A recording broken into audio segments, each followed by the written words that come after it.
delighted and honored to have with us Professor Arjun Jaydev. Arjun Jaydev is a professor of economics and the director of the Center for the Study of the Indian Economy at the University University, Bangalore, where he has also previously served as the director of the School of Arts and Sciences. He is a senior economist at the Institute for New Economic Thinking. He has also worked as an associate professor of economics at the University of Massachusetts, Boston, as a fellow at the Roosevelt Institute, New York, and as a fellow research fellow at the Columbia University Committee on Global Thought, New York. Now, may I request Dr. Rituparna Padkiri, one of our faculty conveners for this year's GRM, to kindly join us here and felicitate our distinguished speaker with an airy shawl and a bambati. Airy silk, indigenous to Northeast India, is also known as the Ahimsa silk, as it is cruelty-free where any yarn is extracted.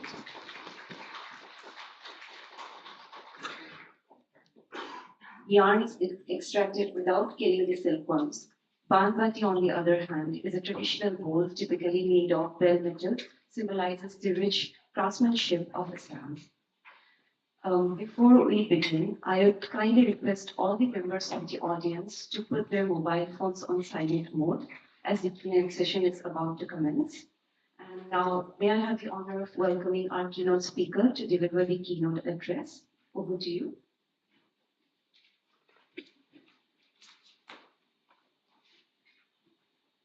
Well, thank you very much, Rishita, and thanks very much for that lovely shawl. And welcome to IIT Guwahati. I had a lovely time. I went for a run this morning. It's a very welcoming campus, and I'm sure those of you who are joining here from outside will really have a lovely time in the next couple of days. When Rizwan and Abhishek invited me, and the students invited me to speak here, they asked me to speak about humanities and social sciences from the perspective of an economist. And I thought about it a little bit and said, oh, that would be very difficult because I know what humanities people think about economists, half science, mostly witchcraft, some sort of, terrible hybrid Frankenstein monster. So, and then yesterday, I had this lovely opportunity to speak with some of the graduate students. I was thinking about many, many topics that they were covering, from vegetal literature to riverine displacement to millet production to urban histories. And I thought, my God, I'm not going to be able to say anything which speaks to those concerns. But I did think that there is something that is connecting us now, or will connect us in the future. And that's going to take us away a little bit from the theme of research into the other big thing that most of the people here in this room have done, are doing, or will be doing, and that is to be an educator. So, and some of you, it's in your future, 2-3 years in your future, and I think my friend I was speaking today, it's maybe the best job in the world to be a teacher. I really envy you, and of course, it's also, I know, very anxiety-producing as a late PhD student about what's going to happen. But in a few years, you have this wonderful thing where your ideas you spend with people who are captive, you can't escape, and you have these kind of relational lives after that the rest of your life. So what I thought I would do is actually speak a little bit about humanities and social sciences in the context of education. And specifically, my experience and my meandering kind of reflection after having been the director of the School of Arts and Sciences at England University, where we set up an undergraduate program, and where actually, I'd like to believe, we set up a grounded liberal program, no, not liberal arts program, a liberal program, where it turned out that humanities and social sciences, regardless of who you were placed right at the center. Right? And I want to just give you some background to that and maybe walk through why I think it continues to be important and why I think it'll be very important for all of us going forward to think a little bit about why are we doing these kind of things? Not purely for research, but for something more than that. Right? So I was very lucky to be part of a group of people who came together with a kind of blank slate. We were asked to develop a meaningful, grounded, liberal program for the country, which meant actually a big challenge. You don't just import a model from abroad. You don't go with what's actually there. You have to think through what you really want from a student after they come out, right? So what we used to do is we would meet every Wednesday for 3 hours, and I say we, I mean faculty from every single discipline would sit together and talk about what it was to have a educated citizen in that process. Now, any of you sat through department meetings once a month? You know it can be a bit painful. Imagine once a week, and I don't mean people in your department, I mean people who are very different from you, who've got different mood affiliations, a different training, different backgrounds, scientists and philosophers and social scientists and literature people, and all the human drama that comes along with that, and yet this collective banging of heads, and often very really banging of heads, I think we came to the conclusion that in our university, that humanities and social sciences would be central for everybody. And I'd like to step back a little bit and maybe invoke someone like John Dewey about why we thought this was the case, right? What's the educational value of a humanities and social science perspectives? Since we're talking about perspectives, from Dewey's perspective, what is education? It's a continuous social process. It's active learning, reflection, adaptation, and one that's really focused in the end to helping develop individuals who can participate meaningfully in a democratic society. I'm repeating, participate meaningfully in a democratic society. Once you put it like that, it becomes extremely clear that more than ever, this is essential in our world. Because we are living through, and I think everybody senses it, even if it's not, shall we say, articulated, an immense paradox. Right? Many before in different eras have remarked upon it. But now, current moment of sort of instability, global instability, I think comes in stark relief. And I would put it like this, right? Rarely have societies been as intelligent as us. Let me talk a little bit about what I mean by intelligence here. And rarely has there been at the same time such a lack of surety on direction and orientation. When I say we're intelligent, I mean all the kind of things that we associate, let's say, with intelligence, knowledge of how things fit together, computation, prediction, modeling, optimization. I think, we have to realize that, in our lifetimes, things have changed so immensely. We've taken it for granted. Things have changed so immensely, and often for the good. I mean, the mRNA vaccine or vaccines allowed us to escape what could have been, I would say, what could have been maybe the most catastrophic event of our lives. Some of us remember that as a 2-year sad period of, loss of life, and our memories are wormhole, but we've moved on with life. Or, if you're a biologist, or, 5-7 years ago, you were saying we would never solve the protein folding problem. It was so central to medical advances. And now that's been solved by AlphaFold in the last couple of years. Here's another thing which I've often thought. Those of you who were born after 2000, it's quite shocking that there are people born after 2000, but those of you who were born after 2000, you've not had an experience that everyone, the front rows have had, which is getting lost. You have Google Maps, you have a permanent map of the world in your pockets, and it's pretty stunning. Right? But if I want to be cute about it, I'd say that we have these maps, these technical things, but we don't know where we go in a very deep way. Meaning, let me just use some words: meaning, legitimacy, trust, basic direction of where we are as a society. I think we miss it. I think there's a feeling of starvation for this in a lot of society. And it's filled in with all kinds of different, so we say, political vectors as a result. So I think we seem to be trying to solve, again and again, this failure of value orientation. I'm just going to use that phrase. by technological advances. But this is not new. People have been doing this. I think the last time, perhaps, we had this kind of, uh, shall we say, splitting between our capacities and, shall we say, our moral value orientation was probably at the dawning of the nuclear age. Right? We knew this technology was going to be potentially very destructive. At the same time, political forces were moving all over the place, post-colonialism, and so on. And so there's uncertainty. I feel like we're at that moment now. The sureties of the last 20, 25 years are gone. Right? You see actually very intelligent people asking for a pause. Even it's most kind of acute when we talk about artificial intelligence, but we see people asking for a pause. They're saying, look, hold on. We're not able to, for some reason, know what we're doing and act upon what we're doing while we're doing it. We seem to run ahead of ourselves. And they say, look, we might be careening off some sort of mountaintop whose topology we don't even understand. So slow down. I think, in some ways, the humanities and social sciences allow for that space to slow down. Okay?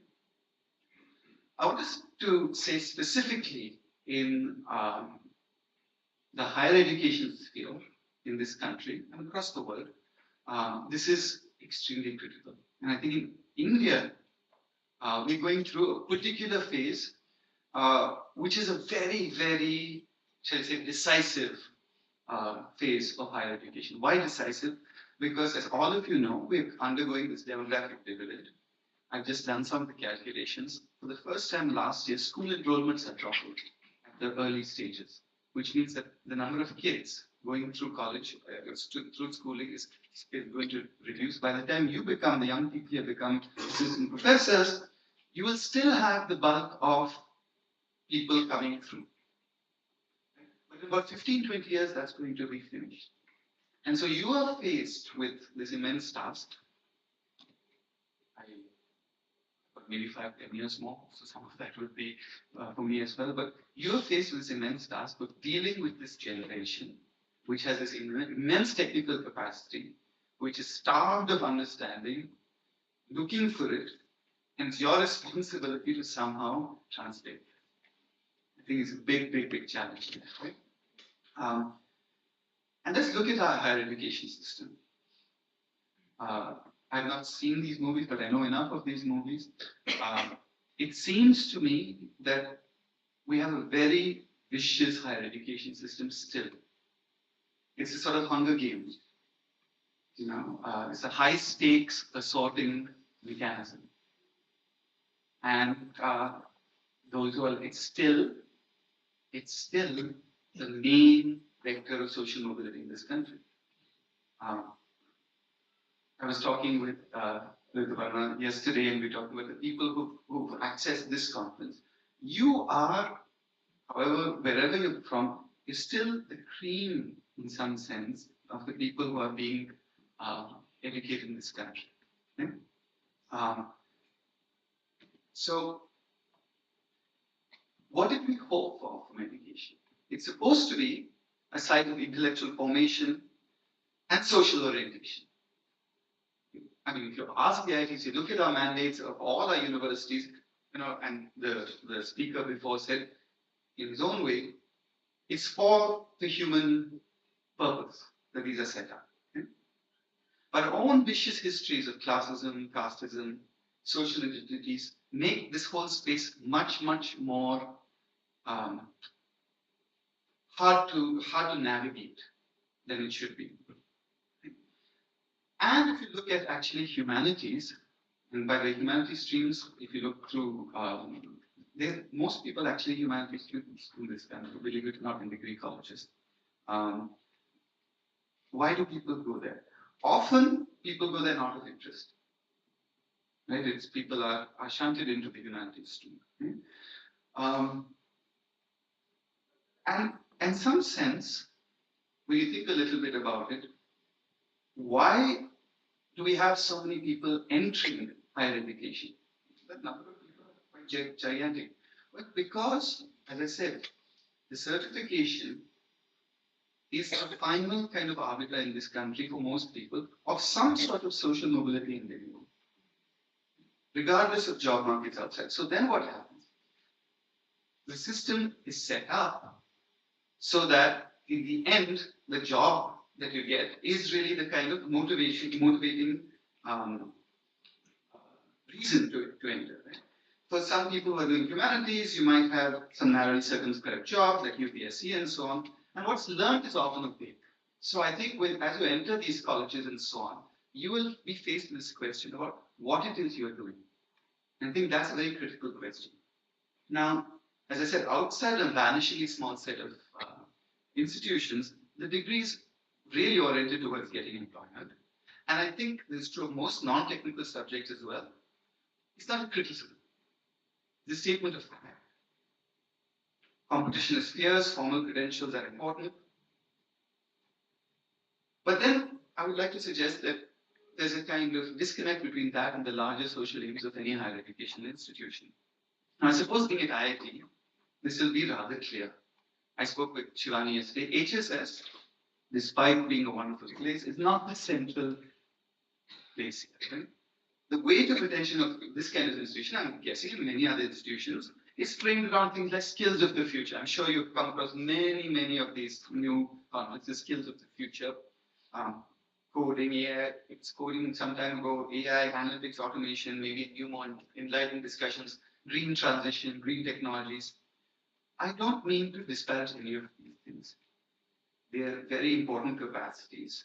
But I want to suggest that as humanities and social science scholars and educators, we want to say something more. We want to say that education is not solely about technique. It's more than speed, efficiency, formal problem solving. The danger is if you take those things as primary, you sort of push aside and shunt out something which is fragile, arguably more important. And I'm going to call that social judgment. How to be in society. So I want to assert something. I'm going to assert that all these intelligences that we've been talking about, without this kind of social orientation or judgment, is not progress. It is drift. I think there is a sense that our societies are drifting. We try to give meanings to them, whether it's Viksit Bharat or, Make America Great Again, whatever it is. What are those kind of things saying? That there's a drift, that we have to orient ourselves towards something bigger.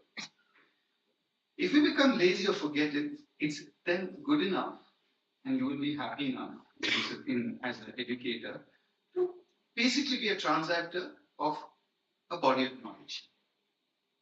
And then, even if you're doing a good job, you become treadmills towards a good degree, which is not something basic. You're able to read, write, communicate language, etc., etc. And I submit that if you stop with that, you're forsaking enormous capacity that you have, which is to really rethink the way societies should be and are. Right? So I'd like to put this as a different kind of thing. Many of you are educating people as with humanities and social sciences as being soft skills. I want to change that and say humanities and social sciences are hard constraints. Should be at least hard constraints. What do I mean by this? Even when we were thinking about this at Arjun University, we were very clear this is a call to arms. Humanities and social sciences, why is it central? It's not table manners. It's not that we should know what a person should know. It's nice and polite company to be able to recite poems and so on. Nor is it, and this we'll hear again and again, it teaches critical thinking, it teaches creativity, and it teaches communication.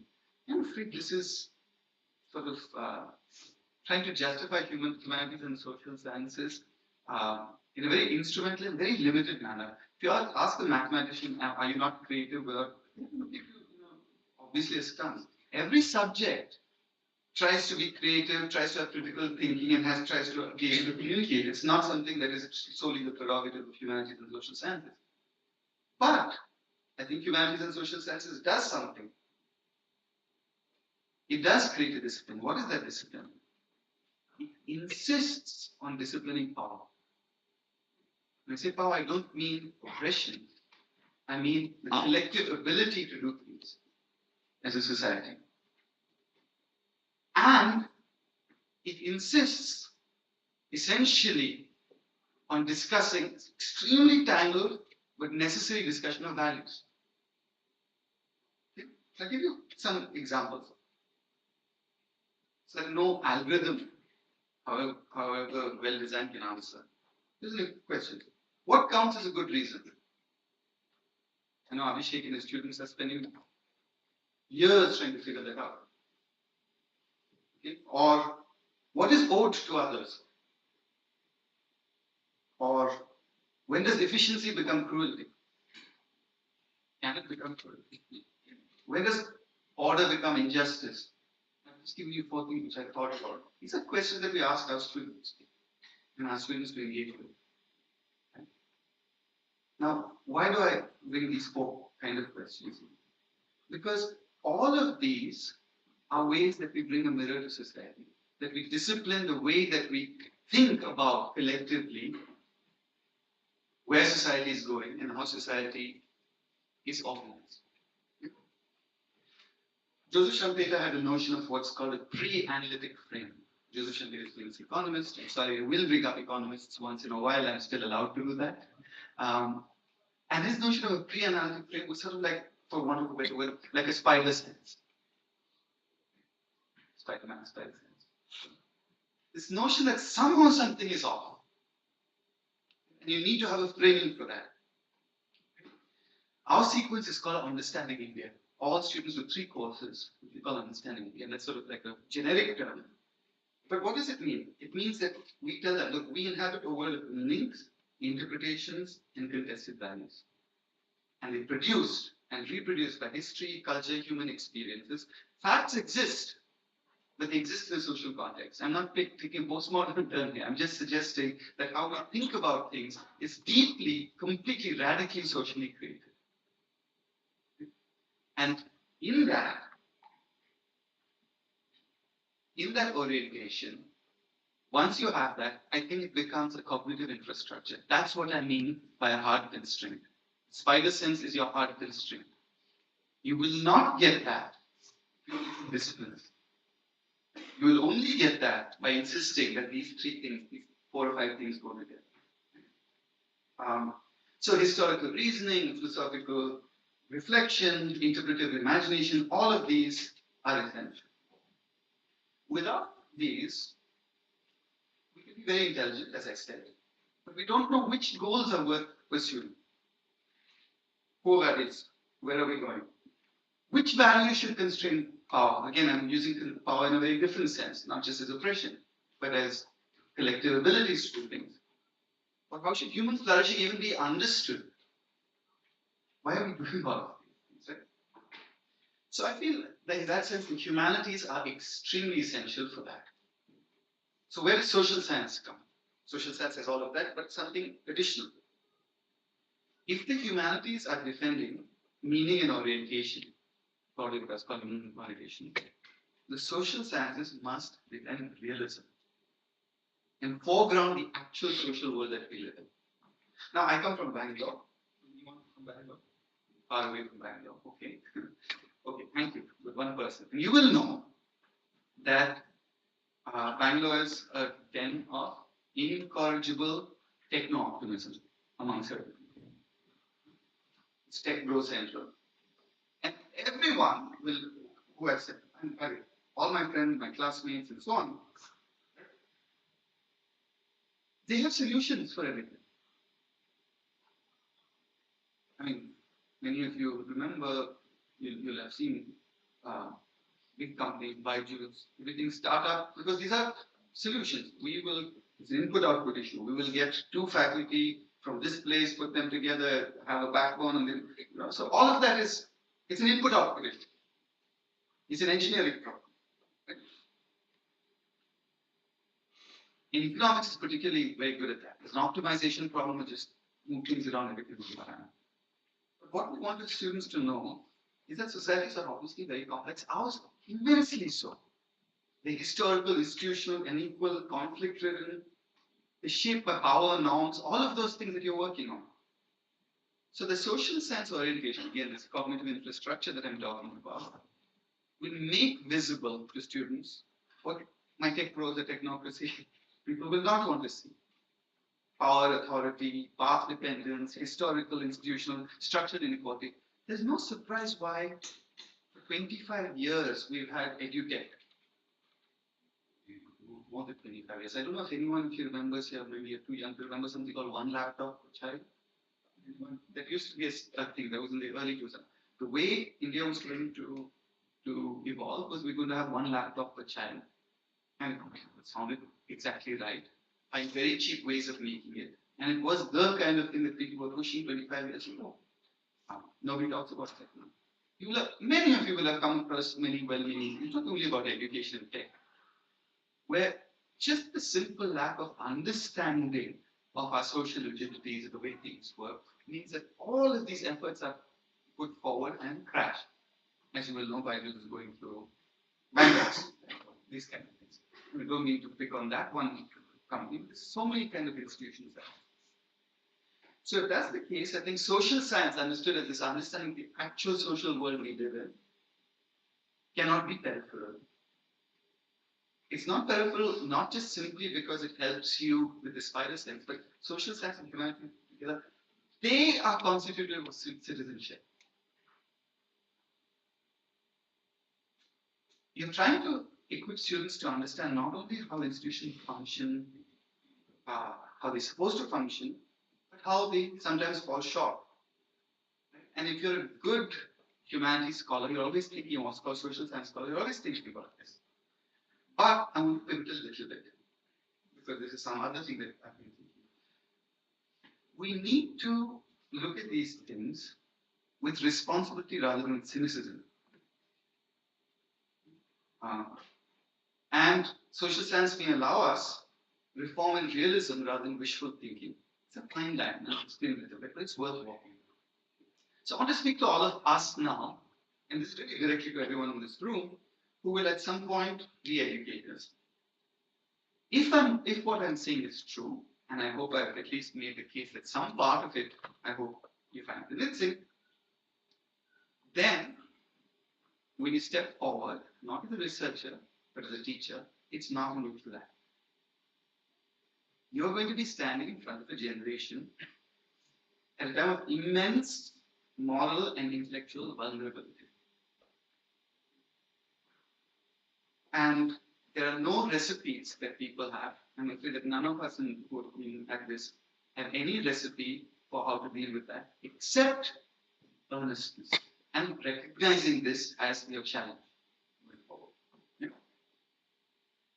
So your challenge is to take these people at liminal stage, have them earnestly question our societies without rejecting the possibility of a collective life. And I can't emphasize this enough, because if you critique institutions, you have to do it without collapsing into nihilism or cynicism or wokeism, and you have to be able to really think about alternatives together without romanticism. It's really, really difficult. Now, one of the problems I've felt often with HSS across the country, not just across the country, across the world, is that we honor only one part of the diet, which is the negative. Right? Why are we doing this? We're not doing this to say how bad things are or how things are unfair, but really to give agency. To say that things are bad, these are the way things are set up, or things are good, these are the way things are set up, and we need to be able to actually figure out how we're going to improve them, to allow people agency. A lot of faculty then would, if you don't do that, and you're really critical about institutions, you become a political actor, but without taking on the role of the educator sufficiently. And I think sometimes in HSS, I don't mean HSS here, but humanities and social sciences across this country, we flail. We're unsure about how to do it. What I would not want is if you went out, or if I went out, and my students ended up just being clever critics. That's a very, very unhelpful kind of outcome, educational outcome. Because you then become a helpless, hapless, unhappy citizen, right? You have no way to live in the part of the greater society that you're part of. And by the way, I think this is happening across the board. I don't know how it is in Guwahati, but I know in Bangalore and Bombay and other places, the secession from our collective life is happening in all places, including in the very way we live. in residential welfare associations, which try to try to kind of secede from the larger public. And hopefully, social science and humanities education will say, no, that's not what it should be. So, I'm going back to you. I was just thinking about what it has done for us, having this perspective. I think it's helped us clarify that we need serious patience and moral discipline, and say moral discipline without the baggage that comes with it. It means that you really have to take that job seriously of an educator, which means that you don't see education as a tax or teaching as a tax for your research. I always really find it, I find it, quite discomforting when people say, I was lucky I got XYZ time off. I understand that. I understand the impulse completely. I don't mean to disparage that, but your job is twofold. You have great freedom and we're relatively elite in this society. If we're not educating, we're really missing the boat. So, when you're going out, I guess the idea is to cherish the idea of a shared social project. And going back to what we did at EDU, it meant being willing to do things like give up curricular space. You don't have to rush through the portions. I know you have to do it for exams, but really, what are you doing with your students? It means meeting across all the boundaries of discipline, mood affiliation, personal commitments to make space for this collective project. And I hope that wherever you go, you are with colleagues who see this as a collective project, because you yourself are not going to be sufficient for it. And I have to say, I'm now, since I'm a year and a half outside being part of the school, I can feel really proud of some of the things which came about from it, right? So one of the things that I was talking to Mike about yesterday was we had a lot of students coming in from the backgrounds that I was telling you, which are not typical, from socioeconomically disadvantaged backgrounds, first generation students, who believed that education was mainly about getting good marks. You've seen that. And so encountering this space, which is this completely alien space, you ask to think about these things, it's a hard sell because you try an open-ended question that's terrifying. If you're asked to argue a point, it's again terrifying. It's alien. You're just supposed to be told things, right? But then if you take this sustained engagement with histories, with the world that we have outside, our public reasoning, our writing, that can actually be transformative for people from such backgrounds. Their experiences are really, their own experiences are sources of insight at that point. If you're really taking that seriously, it's not a social deficit, it's an experience, it's social insight. And I have to say that many of our students really did well as a result. They found the confidence that their backgrounds were actually really the background of most people in this country. And therefore, they found energies and so on to move forward. Some of them, did very well academically. Some of them found the courage to do well outside that. So I felt like that was a very good thing. Now, the flip side, you also have students from elite urban backgrounds. And they come in quite the opposite, confident, articulate, they're technically strong. They're all often, the best students in their class. And they see that they have a kind of variation of this techno problem. They see social problems as something that they can solve. You'll see this now. We should not do reservations except for X, Y, Z. Or, there'll be many kinds of statements which are not thoughtful. But encountering the social world, because we insist on fieldwork, all of those kind of things, suggested and really changed an orientation. So many of them work in public health, conservation, media, rather than the more lucrative job that they were able to do. And I'd like to believe that in some part this was part of the education. So I want to suggest that liberal education, I'm going to use liberal, kind of open-ended, is squeezed right now by sort of pincer movement of very, very strong forces. And all of you, in some sense, are some counters to those forces. Okay, the first is what I already mentioned, employability, more instrumental aims, measurable returns. And of course, this pressure is real, cannot be wished away for our population. But the task for us as HSS scholars, as educators, is to navigate these economic realities without saying that this exhausts an educational experience. An educational experience is more than simply the degree. Not a way of saying it. The other side of the squeeze, and I think this should be fairly clear, is across the world, is political. Wherever you are, in whichever sphere of humanity, in whichever age, humanities and social sciences have been looked upon by those in power with suspicion. Don't mean a particular government, it's across the board. And with good reason. Why? Because what is social science teaching you to do? It's teaching you to squint. Humanities to squint at the world that we are in and actually see it in a different way. And that's threatening to people and the status quo. So in our current global conjuncture, already belief in liberal politics is at the low. Trust in liberal education, which is the engine which makes a liberal politics possible, has plummeted.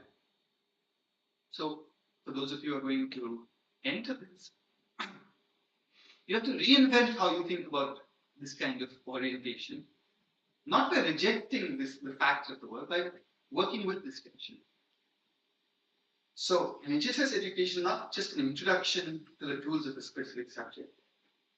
Again, if you do it like that, many of you have taught in HSS, you'll see there's a lot of resentment, where a student will think of these as courses they have to do, where the real discipline is whatever, mechanical engineering or whatever it is, and you might have that kind of problem, right, going forward. And then there'll be a few who will say, okay, I find this interesting, and they join the Masters of Liberal Arts here and move on, right? But it's a way of thinking and a set of intellectual and moral values, and it's not an external add-on. It's internal to learning of everything, including science, technology, everything. So, as HSS scholars and teachers, I guess we must resist an urge to retreat into cynical irony. And we've seen too many people who do that. And you can hold to two truths at once. Human institutions where we are frequently guilty of incredible injustice. Yet, maybe also the vehicles for democratic action. So this kind of cultivation with students, this balanced perspective is the core of citizenship. And citizenship actually must be taught step by step. It's not something that just comes and is given. I think that really is something central. So I think we have this strange juxtaposition of high intelligence, low value orientation.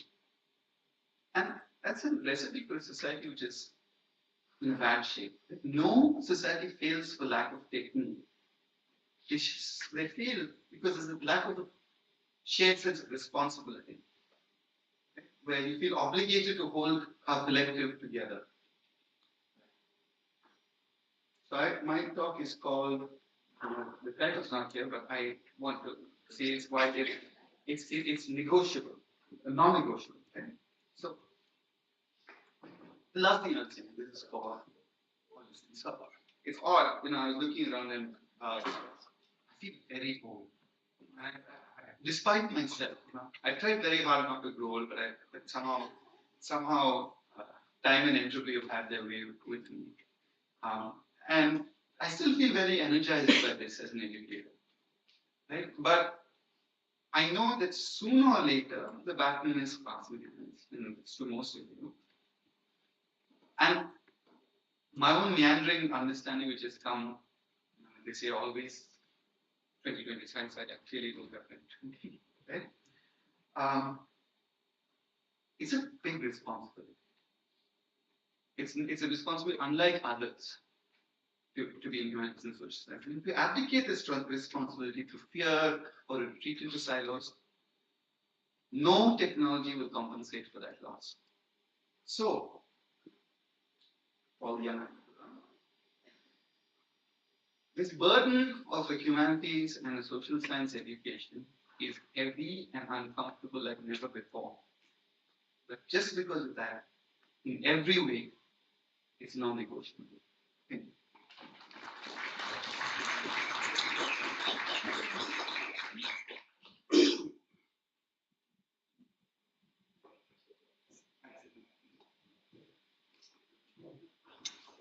Thank you so much, Professor Jaydev, for the engaging talk. I'm sure this session will provide us with much to reflect upon and learn from. Now, we would be pleased to continue the conversation. If anyone has any comments or clarifications from our speaker, We especially welcome students and participants as a priority and would kindly note that we'll take 3 to 4 comments in a cluster and our esteemed speaker will address them together as he deems appropriate. Given the time constraints, we may or may not be able to go for a second round of comments. However, I believe the conversation or the follow-up comments on any particular topic can also take place outside the hall once the session is over. So if anyone has any comments or clarifications.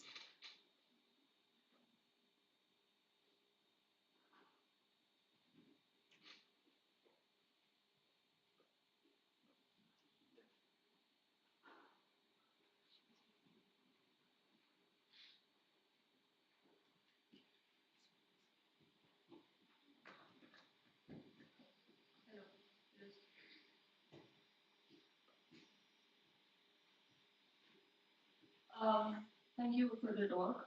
I just wanted to ask you, when you started out as an educator, were there certain challenges that uh, that were posed to you due to the changing pace of technology at that time? And I believe the pace has increased ever more now in the last 20 years. To have those challenges more into something else for future educators.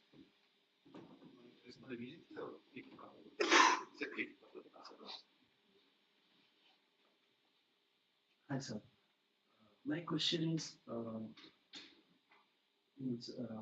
can we suggest, at this point of time, can we suggest social science for the students of marginalized sections? Because I'm also kind of educated in university. So, uh, students from marginalized backgrounds come and suggest me and ask a suggestion that, oh, can we join, be programs and all. But I'm also coming from a marginalized background, and last 10 years I'm in this process. But sometimes I'm not that confident to, please join. Instead of, sometimes I, go an IT and like go for some technical professional job, because I know that how much struggle it's to, get to a social science profession when you don't have any asset social capital. So what's your suggestion?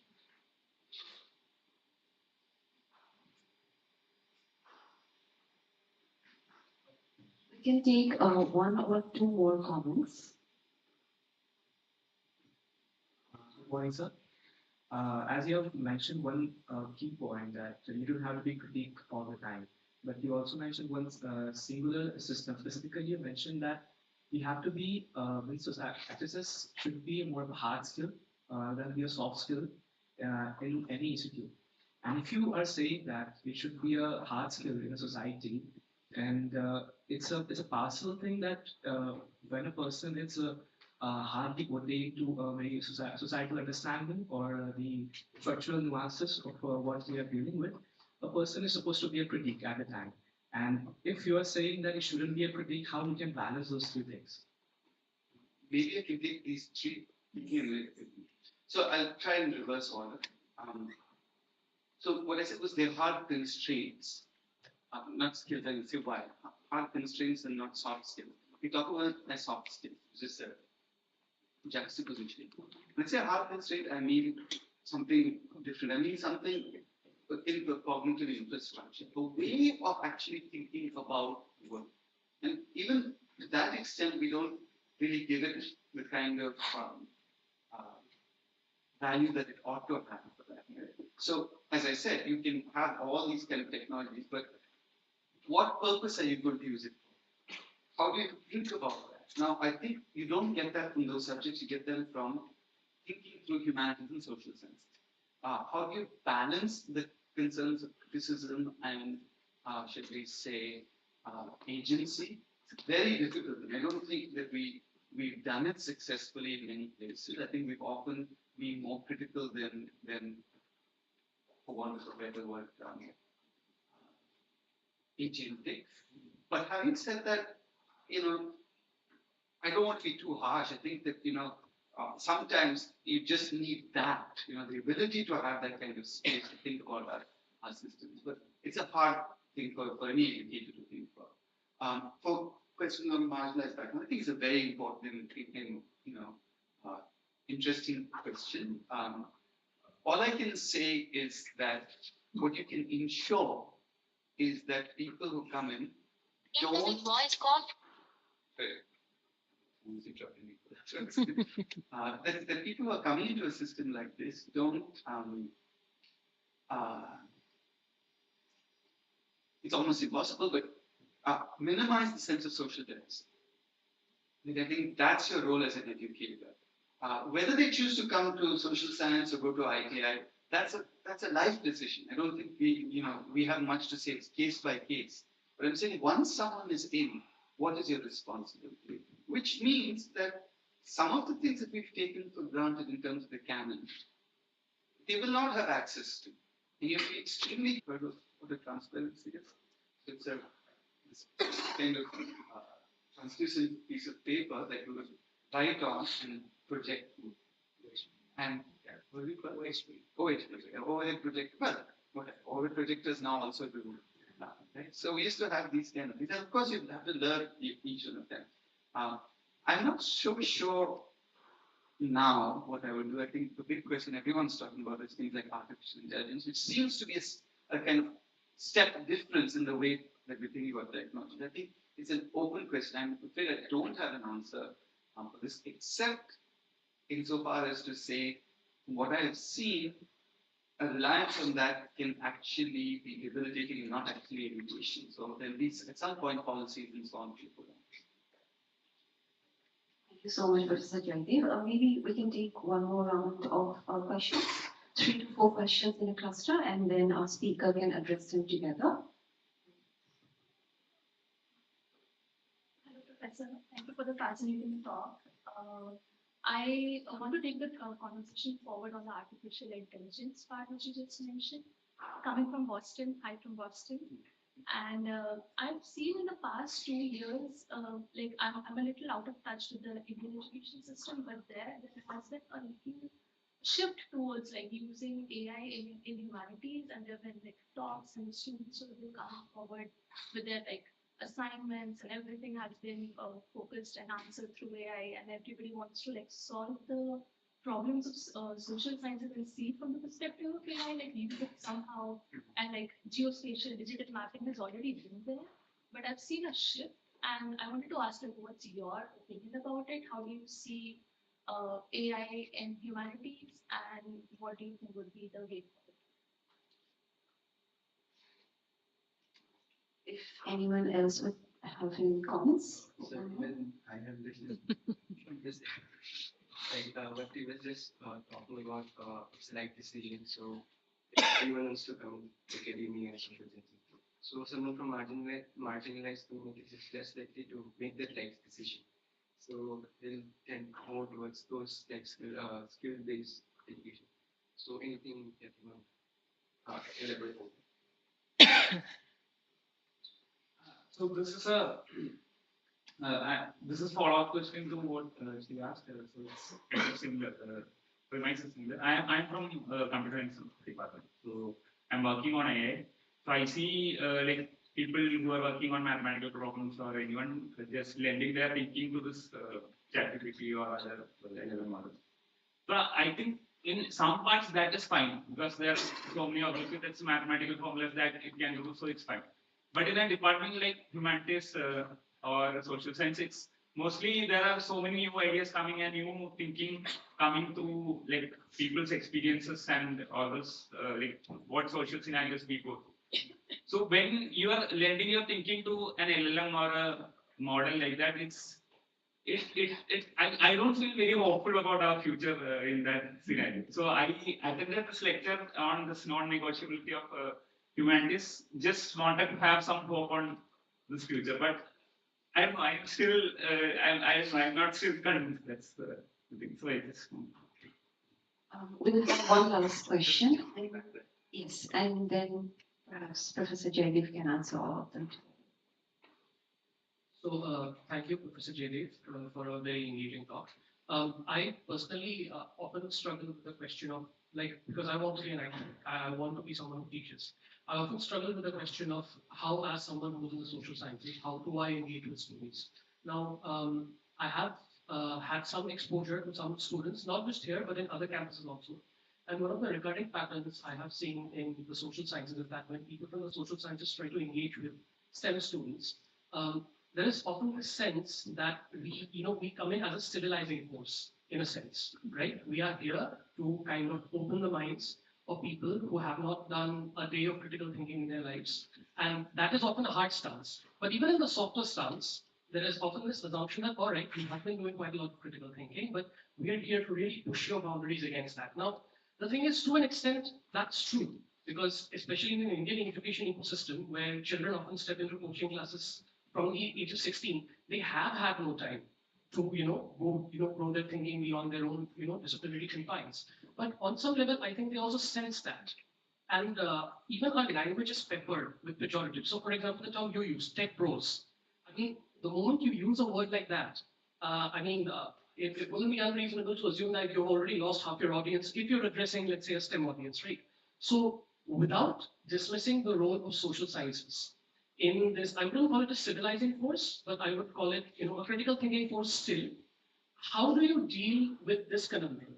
That you, on one hand, you want to be a more active engager, but on the other hand, the moment you step into do that, you've already alienated half of your audience, and perhaps some of that onus is on you. So how do you negotiate with that? I request Professor Jaydev to address. Sure. Let me start with this question. Look, I mean, there are, when you look around you, there's millions of social problems. You have to put your feet firmly and say, I'm going to deal with one of them. Now, you don't really have much of a choice about whether marginalized student chooses your subject or not. Of course, you can do all kinds of things, try to provide support in earlier stages and so on. And of course, we should be doing all of those kind of things. But you do have control once they've made the decision. And I think at that point is where your agency comes in. You can think of many different ways of going about it. So that's kind of, I hope that's sort of pop out, but just to say that, I don't have, nobody has a solution about how to make these things happen. About AI. So I use the phrase cognitive infrastructure, right? If you believe that what we want is a human, say, wetware cognitive infrastructure to be built, then AI is not going to do that. And AI may be actively detrimental to that. We know enough about cognitive offloading and all of those kind of things to realize that. Now, as it turns out, we can do a reasonable facsimile of a human. In fact, it's very interesting. Nobody talks about the Turing test anymore for all practical problems solved, right? We can do a reasonable facsimile of that. The question is, as a collective of people, are we going to be satisfied that the machine knows the answer that you may want to have, or are we going to insist on making sure that there's a wetware version, backup, or the primary version? Now, if you believe that that's an essential, and that the case that I'm making is, it's only there that values, the language of values, the language of orientation, and the language of realism comes up. Otherwise, doing a facsimile of that, and often, then you're going to rethink your educational strategies essentially. And you're actually not going to be embarrassed by it. You're not going to be embarrassed by saying, look, I'm going to have paper and pen exams going forward. Because I don't believe my goal is just to get you to write something. My goal is to ensure that you have a cognitive infrastructure. And if that's the case, I think humanities and social sciences are very well poised to deal with it. I mean, at this point, it's a question of how to deal with it institutionally as opposed to morally or ethically. Of course, there's other questions about language and whether you allow people to use the language because they're not sophisticated. But those are marginal questions. The more fundamental question about what you're doing as an educator, if you solve that and say it's to build this cognitive infrastructure because we still live in a human society, then you have different orientation towards AI and what it can do and what it should do, and as an educator. This last question. I use Tech Bros specifically for that particular attitude which suggests that social problems are solvable through technology. Right? And I think it's also very clear that if we talk to people as if they don't have, and I've mentioned this quite extensively, if they don't have creativity, critical thinking, or communication, that we're table manners, coming in for table manners, we should be laughed out of the room. You should feel resentful. Like the civilizing force, the colonial civilizing force, as it were, coming in, of course you feel resentful. That's why I suggested that you try, if you institutionally say that that's the instrumental reason for hiring this, it's a mistake. But I think it's fair enough to ask anybody in your subject, mechanical engineering, whatever, do you ever discuss how and why certain things should be done in a rigorous way? Now, the reason why we're doing this is not as a, to make you fit for polite company. It's to make you better at what you're doing. We don't have any kind of knowledge about what we're doing, but we do believe that at a very fundamental level, the goals of society are something that you don't often talk about because you're really engaged in the discipline of your subject. So I think one should see it as complementary and essential infrastructure. And if you communicate it like that and say, I have no idea, when you're doing your let's say you're a mathematician and you're doing your formula, how to evaluate that. But I do know that you're going to go out into a society where these are the kind of features that you should be able to recognize. I don't think that breeds resentment. I think that may breed in some sense of respect. Thank you so much, Professor Jaydev, for engaging with and addressing the comments from the audience so very generously. I believe if anyone has any follow-ups or any further comments, we can take this outside the hall once the session is over. And with this, we come to the conclusion of the keynote session of the 11th Graduate Research Meet of the Department of Humanities and Social Sciences. Before we disperse for another tea break, I would like to make one last request. We uphold an important yet fun ritual every year during the Graduate Research Meet of taking a group photograph